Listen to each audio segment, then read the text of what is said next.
Hi hello everyone. இப்போது இந்த வீடியோவில் நம்ம பார்க்க போகிறது குரூப் ஒன்க்கான கட் ஆஃப் அனாலிசிஸ் தான் நம்ம ஃபுல்லாக பார்க்க போகிறோம். இந்த வீடியோவோட எண்டில் நான் இந்த கட் ஆஃப் எவ்வளோ இருக்கலாம் அப்படின்னு சொல்ல போகிறேன். பட் இது கட் ஆஃபாக வரும் அப்படின்னு சொல்லி என்னால் எக்ஸாக்டாக சொல்லவும் முடியாது. பட் நான் இப்போ சொல்கிற மார்க்குக்கு மேலே இருக்கிறவங்க மெயின்ஸுக்கு படிக்க ஆரம்பிச்சிருங்க. உங்களுக்கு வரலாம், வராமையும் போகலாம், ஓகேவா? ஆனால் நான் சொல்கிற மார்க்குக்கு மேலே இருக்கிறவங்க படிக்க ஆரம்பிச்சிடுங்க. அதுக்கு கீழே இருக்கிறவங்களுக்கு வரக்கான சான்சஸ் இருக்கலாம். அதுக்கு மேலே போகிறதுக்கான சான்சஸ் 90% இல்லை கட் ஆஃப் ஃபிக்ஸ் ஆகிறதுக்கு. இது என்னால் ஷூரிட்டி தர முடியாது. பட் ஆனால் இது பேஸ்ட் ஆன் மை ப்ரெடிக்ஷன் தான். அந்த ப்ரெடிக்ஷன் நான் எப்படி பண்ணியிருக்கேன், எந்த விதத்தில் எந்த மாதிரி யோசிச்சிருக்கேன் அப்படிங்கிறத பற்றி இந்த வீடியோவில் நான் சொல்கிறேன். 19 கட் ஆஃபை பார்க்காதீங்க. அதை பார்த்தீங்க அப்படின்னா உங்களுக்கு இது எப்படி வந்திருக்கும், இவ்வளோ சாத்தியம் இருக்கா அப்படிங்கிறது உங்களுக்கு புரியாது. ஸோ நான் இதில் டீட்டெயிலாக உங்களுக்கு நான் சொல்கிறேன். என்னென்ன ஃபேக்டர்ஸு இந்த கட் ஆஃபை டிட்டர்மைன் பண்ணுறதுக்கு இதை ஒரு தடையாவோ இல்லை அது ஒரு பூஸ்டாவோ இருக்கும் அப்படிங்கிறத பற்றி டீட்டெயில்டு அனாலிசிஸ் நான் இந்த வீடியோவில் உங்களுக்கு நான் சொல்கிறேன். அதை வச்சுட்டு அந்த கட் ஆஃப் மார்க் பார்த்தா உங்களுக்கு ஓரளவுக்கு கிளாரிட்டி இருக்கலாம். ஸோ அந்த லெவலில் தான் இருக்கிறதுக்கான பாசிபிலிட்டிஸும் இருக்குது, ஓகேங்களா? ஸோ நான் சொல்கிறது இந்த வீடியோ ஃபுல்லாக நீங்கள் கேளுங்க. இது ஸ்லோவாக இருக்குதுன்னு நீங்கள் ஃபீல் பண்ணிங்கன்னா இன்ட்டு 2ல் வச்சுட்டு நீங்கள் கேளுங்க. ஸோ இந்த வீடியோ பார்க்குறவங்க மறக்காமல் சப்ஸ்கிரைப் பண்ணிடுங்க, லைக் பண்ணிடுங்க, உங்கள் ஃப்ரெண்ட்ஸுக்கு ஷேர் பண்ணிடுங்க.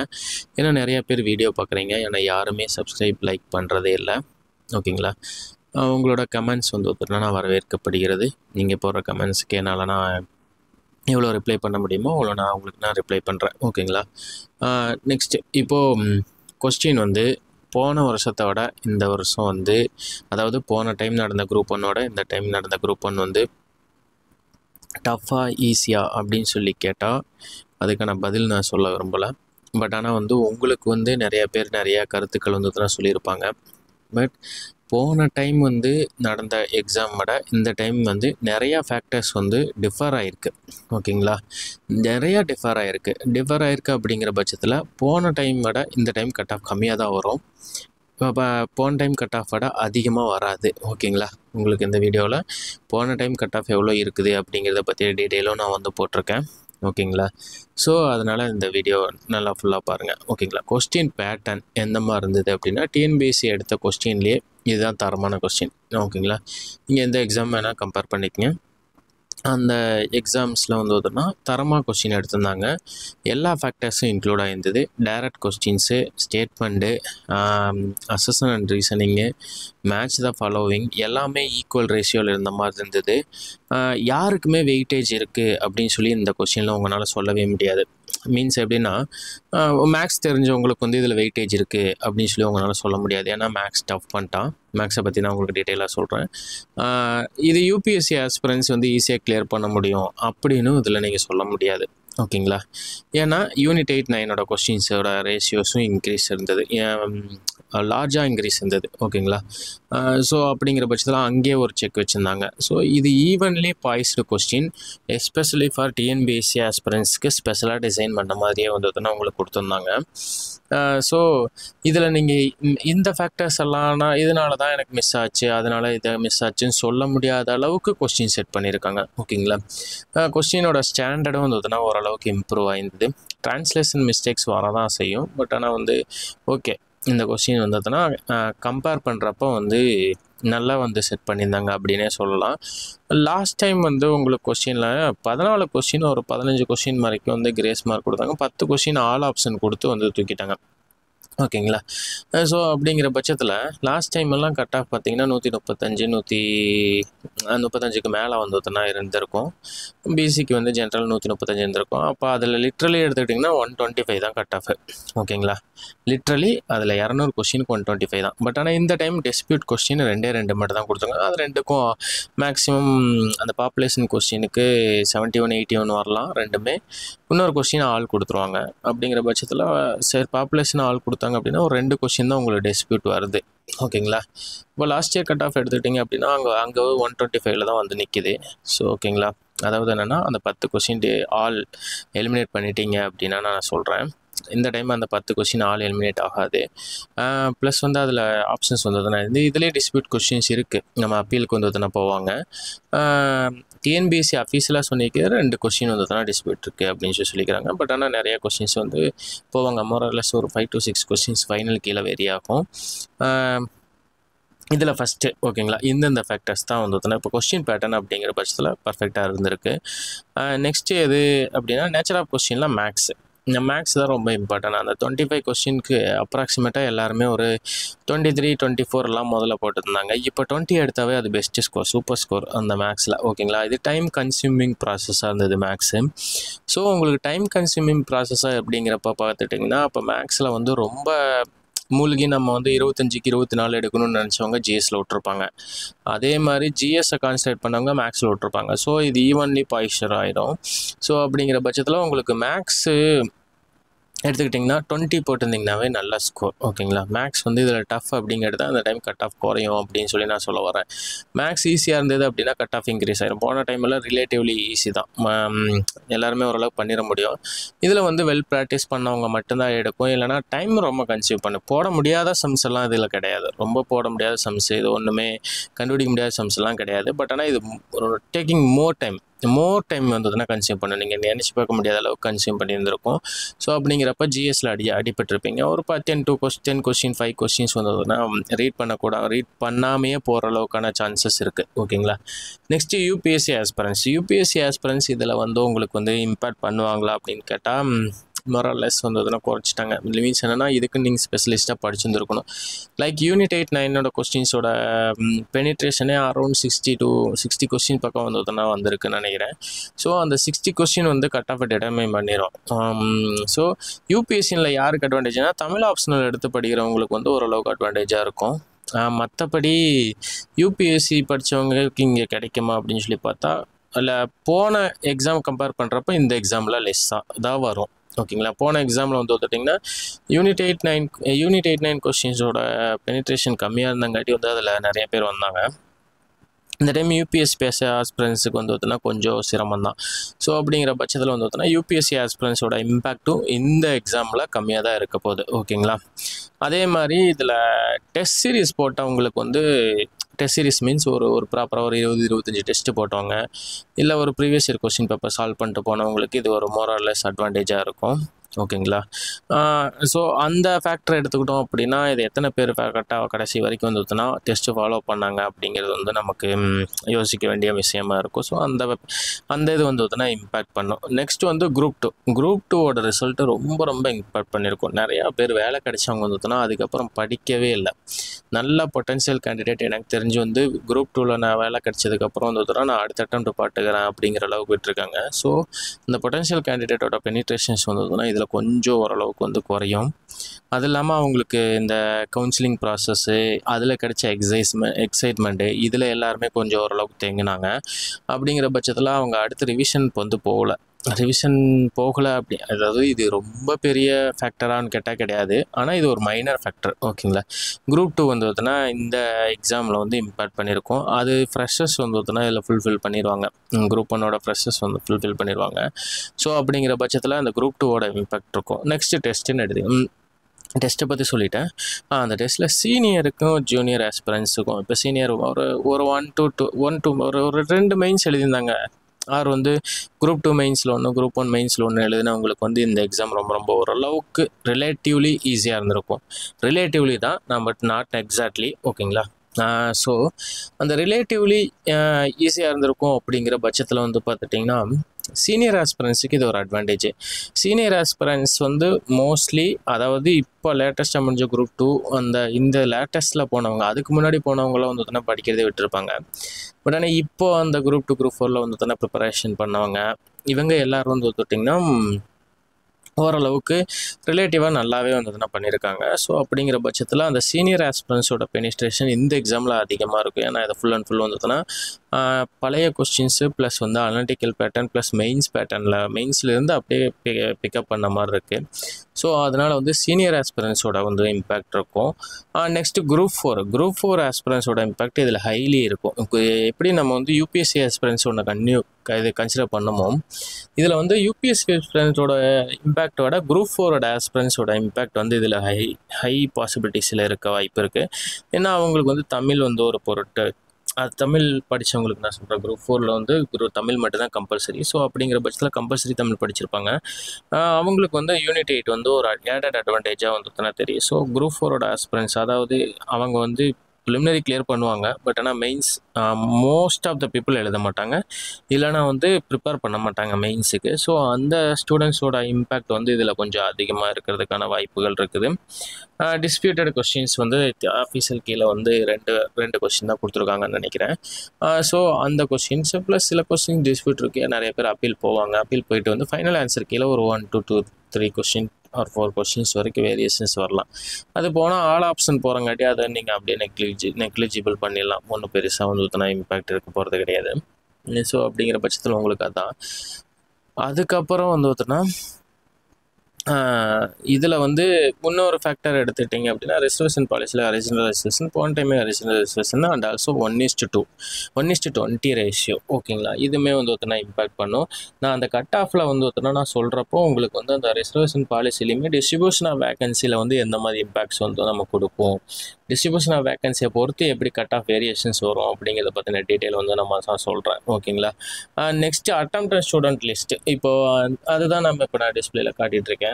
இதில் பார்த்துட்டிங்கன்னா ஓவரால் வந்து 1,59,974, அதாவது 1,60,000 பேர் தான் எழுதியிருக்காங்க. 78,000 பேர்த்துக்கு பக்கம் ஆப்ஷன். குரூப் 1 நிறைய பேர் வந்து ஜஸ்ட்டு ட்ரை தான் பண்ணுவாங்களே தவிர இவ்வளோ காம்படிஷன் இருக்காது. அதிகபட்சம் ஒரு 10,000 பேர்த்துக்குள்ள தான் காம்படிஷன் இருக்கும். அந்த 10,000 பேர்த்துலேருந்து ஒரு 2,500 பேர் எப்படி எடுக்க போகிறாங்க அப்படிங்கிறது தான் வந்து இப்போ இருக்கிற பெரிய டாஸ்கே இருக்குது. ஓகேங்களா, ஸோ அதனால தான் இப்போ எல்லோரும் இப்போ ஓவராலாக ஒரு 90+ வேகன்சிஸ் நினச்சிட்டு இருப்பீங்க. அதில் வந்து ஷார்ட் ஃபால் வேகன்சிஸ் இருக்குது. ஷார்ட் ஃபால் வேகன்சி அப்படிங்கிறது SC/STக்கு மட்டும்தான் போகும். அப்படிங்கிறப்போ ஒரு 10ன்னு கணக்கு வச்சோம் அப்படின்னா கூட 80 வேகன்சிஸ் தான் இருக்குது. அப்போ ஸோ லாஸ்ட்டு குரூப் 1 விட வந்துன்னா இந்த குரூப் 1 கம்மி தான். பட் ஆனால் SC/STக்கு வந்து இந்த டைம் ஜாக்பாட் அடிச்ச மாதிரி. ஓகேங்களா, அவங்களுக்கு வந்து கொஞ்சம் ஓரளவுக்கு இருக்கலாம் வேகன்சிஸு. அது நம்ம டிஸ்ட்ரிபியூஷன் ஆஃப் வேகன்சி வந்ததுன்னா வந்ததுக்கப்புறம் தான் நமக்கு தெரியும். ஓகேவா, ஸோ அந்த ஆப்ஷன்டேஸ் லிஸ்ட்டு இந்த ஃபேக்டர்ஸ் தான் கட் ஆஃபை வந்து ஒருத்தனா டிட்டர்மினேஷன் பண்ணுறதுல பெரிய இம்பேக்ட் பண்ண போகுது. இப்போ நான் என்னென்ன ஃபேக்டர்ஸ் நான் சொன்னனோ அந்தந்த ஃபேக்டர்ஸ் படி தான் நான் டேட்டாஸும் அண்ட் ஆல்சோ வந்து நான் அனலைசிஸ் வந்து பண்ணியிருக்கேன். நான் போன குரூப் 1ஓட ரிசல்ட்டை மட்டும் நான் அதை பண்ணல, அதுக்கு முன்னாடி இருக்கிற குரூப் 1 அந்த 2 ரிசல்ட்டையும் ஆல்மோஸ்ட் கம்பேர் பண்ணி பார்த்தது ஓரளவுக்கு கெஸ்ஸிங் தான் இதுவே தவிர எக்ஸாக்டாக இது இருக்கும் அப்படின்னு சொல்லி நம்மளால் சொல்லவே முடியாது. சார் இந்த கட்டாக நீங்கள் சொன்னீங்க, நான் அதுக்கு மேலே எடுத்திருந்தால் வரல அப்படின்னு வந்ததுனால நீங்கள் ரைஸ் பண்ணக்கூடாது. நான் என்ன ஃபேக்டர்ஸில் அனலைசிஸ் பண்ணிக்கிறேன்னு மட்டும்தான் நான் சொல்கிறேன். இதை நீங்கள் நம்புறதுனா, அதாவது இதை நீங்கள் ஏற்றுக்கிறதுனால ஏற்றுக்கலாம், ஏற்றுக்காம வர்றதுனால விடலாம், அதை பற்றி பிரச்சனை இல்லை. பட் ஆனால் நான் சொன்ன இந்த ஃபேக்டர்ஸில் தான் இந்த கட் ஆஃப் வந்து டிட்டர்மினேஷன் பண்ணியிருக்கேன். ஸோ அதை பற்றின டீட்டெயில்ஸ் தான் இப்போ நான் உங்களுக்கு வந்து நான் காட்ட போகிறேன். இதில் இன்ஸ்டியூட் ஜாயின் பண்ணுறது, மெயின்ஸ் ப்ரிப்ரேஷன் பற்றியெல்லாம் நான் சொல்லியிருக்கேன். இதெல்லாம் நான் தனியாக வந்து உங்களுக்கு ஒரு வீடியோவை நான் சொல்கிறேன். எப்படி இன்ஸ்டியூட் சூஸ் பண்ணுறது, மெயின்ஸ் ப்ரிப்ரேஷன் எப்படி ஸ்டார்ட் பண்ணுறது, நோட் மேக்கிங், நியூஸ் பேப்பரு, இது எல்லாத்தையும் பற்றி நான் சொல்கிறேன். ஏன்னா நியூஸ் பேப்பர்லாம் டெய்லியுமே நம்ம டெலகிராம் சேனலில் நான் போட்டுட்ருக்கேன். அது வேணுங்க பார்க்கணுன்னு நினைக்கிறவங்க அந்த டெலகிராம் லிங்க்கில் ஜாயின் பண்ணிக்க. டெலகிராம் லிங்க்கை வந்து நான் இது டிஸ்கிரிப்ஷன்லேயுமே ஃபஸ்ட்டு கமெண்ட்லேயும் பின் பண்ணிடுறேன். ஓகேங்களா, ஸோ இப்போ கட் ஆஃபில் எடுத்துக்கிட்டோம் அப்படின்னா இப்போ 2022 முடிஞ்ச கட் ஆஃப் இது அஃபீஷியலாக வந்து TNPSC ரிலீஸ் பண்ணது. ஓகேங்களா, ஜென்ரலில் 140 கட் ஆஃபு, PSTM வந்து GT general PSTM 134, GT woman PSTM 131 2022. ஓகேங்களா, இப்போது இந்த இதை எடுத்துக்கிட்டோம். இது BC ஜென்ரலில் எடுத்துக்கிட்டோம்னா 135 வந்திருக்கு, BC உமனில் 136. இது வந்து ஹரிசாண்டல் ரிசர்வேஷனோட எஃபெக்ட். ஓகேங்களா, ஹரிசாண்டல் ரிசர்வேஷன் எஃபெக்ட் எப்படி கட்டிருக்குன்னு பாருங்கள். BC general PSTM 130, BC woman PSTM 123. இந்த இடத்துல என்ன பிரச்சனை அப்படின்னா, பிசி ஜென்ரல் பிஎஸ்டிஎம்மில் 2 சீட்டு தான். பிசி உமன் பிஎஸ்டிஎம்மில் 3 சீட்டு இருந்தது. ஓகேங்களா, இந்த டைம் எப்படி வருதுன்னு தெரில. ஸோ இந்த ஸ்பெஷல் கேட்டகரிஸ் லைக் பிஎஸ்டிஎம் மித்த டிசேபிள்டு இது எல்லாத்துக்குமே டிஸ்ட்ரிபியூஷன் ஆஃப் வேக்கன்சியை பொறுத்து கட் ஆஃப் ரொம்ப ரொம்ப வேரி ஆகும். ஓகேங்களா, இங்கே நான் 124, 25 சொல்லியிருக்கிறேன் அப்படின்னா டிஸ்ட்ரிபியூஷன் ஆஃப் வேக்கன்சியில் உமன்ஸுக்கு ஒரு 4 சீட்டு சிக்குச்சுன்னா அது 115 கூட போகலாம். ஓகேங்களா, இது வேரி ஆகலாம். பட் ஆனால் இப்போ ஒரு மினிமமாக ஒரு 2 சீட்டு வருது அப்படின்னா இந்த கட் ஆஃப் ஓகே ஓரளவுக்கு இருக்கும். ஓகேங்களா, அந்த சீட்டை பொறுத்து தான் பிஎஸ்டிஎம்மோட கட் ஆஃப் எல்லாம் இருக்கும். ஜென்ரலுக்குமே சீட்டை பொறுத்து தான். ஆனால் உங்களுக்கு அப்ராக்சிமேட்டாக ஜென்ரலுக்கு ஒரு நீங்கள் கணிச்சிடலாம் இவ்வளோ தான் வரும் அப்படின்னு சொல்லிட்டு. பட் ஆனால் பிஎஸ்டிஎம்க்கு நீங்கள் உங்களுக்கு எக்ஸாக்டாக இத்தனை சீட்டு இருக்கும் அப்படின்னு சொல்லிட்டு தெரியாது. நெக்ஸ்ட் எம்பிசியில் பாருங்கள், எம்பிசி பிசி 6 மொரலெஸ் ஈக்குவலாக தான் இருக்கும். பிஎஸ்டிஎம்மில் மட்டும் எம்பிசிக்கு குறைஞ்சிருக்கு. பிசிஎம்மில் போன டைம் ஜென்ரலில் சீட் இல்லை, பட் ஆனால் இந்த டைம் ஜென்ரலில் சீட் வர்றதுக்கான வாய்ப்புகள் இருக்குது. பிஎஸ்டிஎம்லேயும் வர்றதுக்கான வாய்ப்புகள் இருக்குது. எஸ்சி ஜென்ரலில் பார்த்துட்டிங்கன்னா 133 வந்திருக்குது போன டைமு. எஸ்சி உமன் 131 வந்திருக்கு. SC general PSTM 125, SC woman PSTM 120 வந்திருக்கு. நெக்ஸ்ட்டு எஸ்சிஏ ஜென்ரல் 127, எஸ்சிஏ உமன்லேயுமே உமன் பிஎஸ்டிஎம்லேயும் நில். ஓகேங்களா, இப்படி பார்த்தீங்களா, இப்படி தான் சிக்கும். உங்களுக்கு பிஎஸ்டிஎம்மில் வேக்கன்சிஸை பொறுத்து இது சேஞ்சஸ் நடக்கலாம். ஓகே, எஸ்டி ஜென்ரலில் 120, எஸ்டி ஜென்ரல் பிஎஸ்டிஎம்மில் 84 வரைக்கும் எடுத்திருக்காங்க. ஓகேங்களா, அது மோஸ்ட்லி உமன்ஸாக தான் இருப்பாங்க. ஸோ 84 வரைக்கும் வந்திருக்கு. இப்போது நம்ம எக்ஸ்பெக்டட் கட் ஆஃப் எவ்வளோ அப்படிங்கிறத நம்ம பார்க்க போகிறோம். 2024 இந்த இதில் கட் ஆஃப் எவ்வளோ வரலாம் அப்படின்னா, நான் என்னோட கெஸ் மட்டுமே தவிர வேறு எந்த விதமாகவும் இல்லை, எந்த ஒரு இன்ஃப்ளூயன்ஸும் கிடையாது. நான் எந்த ஒரு இன்ஸ்டியூட்டுக்கோ இல்லை எதுக்குமே நான் ப்ரொமோட் பண்ணல. இது என்னோடய கெஸ் மட்டும்தான். இது இருக்கலாம், இல்லாமையும் போகலாம். டிஸ்கிரிப்ஷன்லையும் இப்படி தான் போட்டுறேன். ஃபஸ்ட் எடுத்துனையுமே எந்தெந்த ஃபேக்டர்ஸ் எந்தெந்த கண்டிஷனில் அனாலிசிஸ் பண்ணியிருப்போம் அப்படின்னு சொல்லிக்கிறேன். நான் ஆக்சுவலாக cut off video official answer key வந்ததுக்கப்புறம் தான் ரிலீஸ் பண்ணலான்னு நான் வெயிட் பண்ணிட்டுருந்தேன். ஏன்னா ப்ரைவேட் ஆன்சர் கீக்கும் அஃபிஷியல் ஆன்சர் கீக்கும் ஒரு 7 to 10 கொஸ்டின்ஸ் வேரியேஷன்ஸ் வருது. ஸோ அந்த ரீசனால் மட்டும் தான் அஃபிஷியல் ஆன்சர் கீ ரிலீஸ் ஆகட்டும் அப்படின்னு சொல்லிட்டு நான் வெயிட் பண்ணிட்டு தான் இந்த வீடியோ உங்களுக்கு நான் மேக் பண்ணியிருக்கேன். ஸோ பார்த்துட்டோம்னா ஜிடி ஜென்ரல் என்னோட கணிப்புப்படி 136 போத் உமன் அண்ட் ஜென்ரல். ஓகேங்களா, 136க்கு மேலே இருந்தால் ஜென்ரலுக்கு வாய்ப்புகள் அதிகமாக இருக்குது. General PSTM 133, general woman PSTM 130. ஓகேங்களா, 130 எபோக்கு மேலே இருந்தீங்க அப்படின்னா ஜென்ரலில் வர்றதுக்கான பாசிபிலிட்டிஸ் அதிகமாக இருக்குது. பிசி ஜென்ரல் 131, பிசி உமன் 131க்கு வரலாம். ஓகேங்களா, இது என்னோட கெஸ் தான். இது வரலாம். இந்த 131, 133 ஆகலாம், இல்லை 129 ஆகலாம். பட் ஆனால் 131க்கு மேலே இருக்கிறவங்க தைரியமாக நீங்கள் ஓரளவுக்கு படிக்கலாமே தவிர ஒரு 90% சான்சஸ் இருக்குது. பட் ஆனால் எக்ஸாக்ட்லி நம்ம சொல்ல முடியாது. எம்பிசிக்கு சேம் கட் ஆஃப் தான் வரும். பிஎஸ்டிஎம்மில் டிராஸ்டிக்கல் சேஞ்சஸ் வரும். பிஎஸ்டிஎம் பிசி ஜென்ரல் பிஎஸ்டிஎம் 125க்கு மேலே இருக்கிறவங்களே சேஃப் தான் ஓரளவுக்கு. பிசி உமன் பிஎஸ்டிஎம் 124க்கு ஓகே வர்றதுக்கான பாசிபிலிட்டிஸ் இருக்குது. எம்பிசி ஜென்ரல் பிஎஸ்டிஎம் 124 வர்றதுக்கான பாசிபிலிட்டிஸ் அதிகம். பிசி ஜென்ரல் பார்த்திங்கன்னா 125 சொல்லியிருக்கிறேன். அது பேஸ்டான அவைலபிளை பொறுத்து வேக்கன்சிஸ் பொறுத்துலாம். பிசிஎம் வேக்கன்சி இந்த டைம் உமன்ஸ் வேக்கன்சியை குறைச்சிருவாங்க. ஸோ அப்படிங்கிற பட்சத்தில் அது ஒரு 124க்கு மேலே இருந்தது அப்படின்னா கிடைக்கலாம். பிஎஸ்டிஎம்னா 120 மோர் தென் எனஃப். நான் பட் ஆனால் 122 போட்டிருப்பேன்.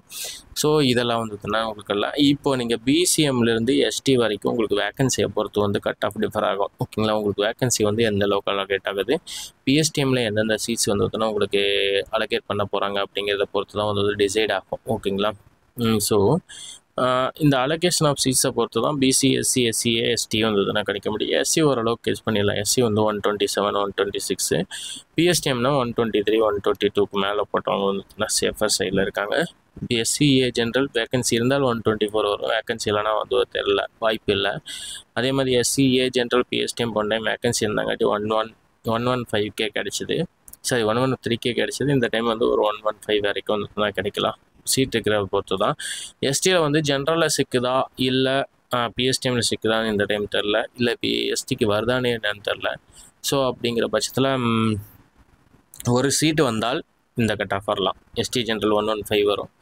ST general PSTM 95 to 100. எஸ்சிஏக்கும் அதே மாதிரி தான் 2 சீட்ஸ் வந்ததுன்னா இந்த கட் ஆஃப் வரும். ஸோ அந்த சீட்ஸை பொறுத்து என்ன அப்படிங்கிறத நான் சொல்கிற சீட்ஸுங்கிறது டிஸ்ட்ரிபியூஷன் ஆஃப் வேகன்சியில் இருக்க சீட்ஸை பொறுத்து தான் வந்து உங்களுக்கு வர்றதுக்கான பாசிபிலிட்டிஸ் இருக்குது. ஸோ இந்த கட் ஆஃப் மேலே இருக்கிறவங்க படிக்க ஆரம்பிச்சிருங்க. ஏன்னா இந்த கட் ஆஃப் மேலே இருக்கிறவங்களுக்கு வராமையும் போகலாம். ஆனால் இதுக்கு மேலே இருக்கிறவங்க ஓரளவுக்கு சேஃபாக ஃபீல் பண்ண முடியும். ஸோ இந்த கட் ஆஃப் வீடியோவில் உங்களுக்கு இதுக்கான டீட்டெயில் வந்துச்சுன்னா நான் கொடுத்துருக்கேன் நான் நினைக்கிறேன். ஸோ என்னோடய அனாலிசிஸ் எல்லாம் எப்படின்னு சொல்லிட்டு வந்து நீங்கள் பார்த்துருப்பீங்க. ஸோ அந்த அனாலிசிஸ் படி தான் இந்த கட் ஆஃப் வந்து நான் டிசைன் பண்ணியிருக்கேன். ஸோ நான் இது போகிற போக்கில் வந்துச்சுன்னா நான் இது கெஸ் பண்ணல ஓகேங்களா. இது வரலாம், வராமையும் போகலாம். இது வந்துச்சுன்னா இருமுனை கத்தி தான். ஏன்னா யாருனாலையும் கெஸ் பண்ண முடியாது. Without distribution of vacancy distribution of vacancy இருந்தால் தான் ஓரளவுக்குனாச்சு கெஸ் பண்ண முடியும். ஸோ இந்த கட் ஆஃப் வந்துச்சுன்னா ஓரளவுக்கு நியர்பையாக இருக்கிறதுக்கான பாசிபிலிட்டிஸ் அதிகம். ஓகேங்களா. ஸோ இந்த வீடியோவில் கட் ஆஃப்க்கான இது வந்து நம்ம முடிஞ்சிச்சு. நான் அடுத்து வந்து மெயின்ஸ் எப்படி ப்ரிப்பரேஷன் பண்ணணும் அப்படிங்கிறத பற்றி டீட்டெயில் பார்த்து உங்களுக்கு சொல்கிறேன். ஓகேங்களா. டெலகிராம் லிங்க்கில் ஜாயின் பண்ணிக்கங்க. ஃபஸ்ட் கமெண்ட்லேயுமே டிஸ்கிரிப்ஷன் லிங்க்லேயும் இருக்குது, அதாவது டிஸ்கிரிப்ஷன்லேயும் இருக்குது. ஸோ ஜாயின் பண்ணாதவங்க ஜாயின் பண்ணிக்கங்க. எல்லா அப்டேட்டும் நான் டெலகிராமில் வந்து நான் கொடுத்துட்றேன். மறக்காமல் சப்ஸ்கிரைப் பண்ணிடுங்க. பார்க்குறவங்க எல்லாருமே லைக் பண்ணுங்கள், உங்கள் ஃப்ரெண்ட்ஸுக்கு வந்து ஷேர் பண்ணுங்கள். குரூப் ஒன்று எழுதிட்டு வெயிட் பண்ணிட்டு இருக்கிறவங்களுக்கு மறக்காமல் ஷேர் பண்ணுங்கள். ஸோ இந்த வீடியோவில் இவ்வளோ தான் கட் ஆஃப் பற்றி டீட்டெயில் பேசணும்னு நினச்சேன். ஸோ இத்துடன் வீடியோ வந்து முடிவு செய்து கொள்ளலாம். அடுத்த வீடியோவில் நான் உங்களை சந்திக்கிறேன். ஓகேங்களா. Thank you so much.